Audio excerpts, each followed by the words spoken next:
కోసం మా అమరావతి గళం ఛానల్ ని సబ్స్క్రైబ్ చేసుకుని బెల్ ఐకాన్ నొక్కండి. పవన్ కళ్యాణ్ అభిమానులంతా వేచి చూసిన శుభ సమయం రాని వచ్చింది. ఏపీ డిప్యూటీ సీఎంగా జనసేన అధినేత పిఠాపురం ఎమ్మెల్యే కొణిదెల పవన్ కళ్యాణ్ బాధ్యతలను స్వీకరించారు. జనసేన పార్టీ కేంద్ర కార్యాలయం నుంచి విజయవాడ చేరుకున్న ఆయన క్యాంపు కార్యాలయంలోకి ఉప ముఖ్యమంత్రిగా తొలిసారి అడుగుపెట్టారు.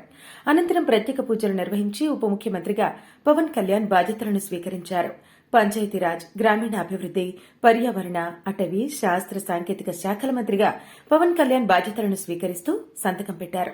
బాధ్యతలు స్వీకరించిన అనంతరం పలు ఫైళ్లపైన ఆయన సంతకాలు చేశారు. ఉపాధి హామీ పథకానికి ఉద్యానవన పనులను అనుసంధానం చేసే ఫైల్పైన, అలాగే గిరిజన గ్రామాల్లో పంచాయతీ భవనాల నిర్మాణ ఫైలుపైన పవన్ కళ్యాణ్ సంతకాలు చేశారు. అనంతరం సోదరుడు నాగబాబు, జనసేన మంత్రులు నాదెండ్ల మనోహర్, కందుల దుర్గేష్తో పాటు ఎమ్మెల్యేలు, పిఠాపురం మాజీ ఎమ్మెల్యే వర్మ, వివిధ శాఖల అధికారులు పవన్ కళ్యాణ్ కు అభినందనలు తెలిపారు.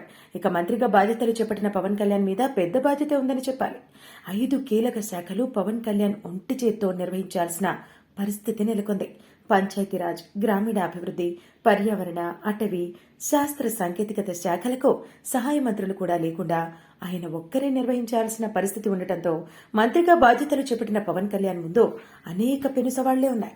సచివాలయాల వ్యవస్థను తీసుకువచ్చిన జగన్ ప్రభుత్వం పంచాయతీరాజ్ వ్యవస్థను నిర్వీర్యం చేసిన క్రమంలో పంచాయతీరాజ్ వ్యవస్థను పవన్ గాడిన పెట్టుకోవాల్సిన అవసరం ఉంది.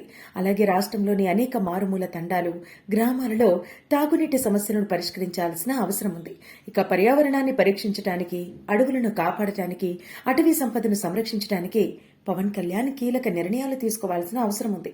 ఏది ఏమైనా ఏరికోరి తీసుకున్న శాఖలలో పవన్ మార్క్ కనిపించేలా పనిచేస్తారా లేదా అన్నది ముందు తెలియనుంది.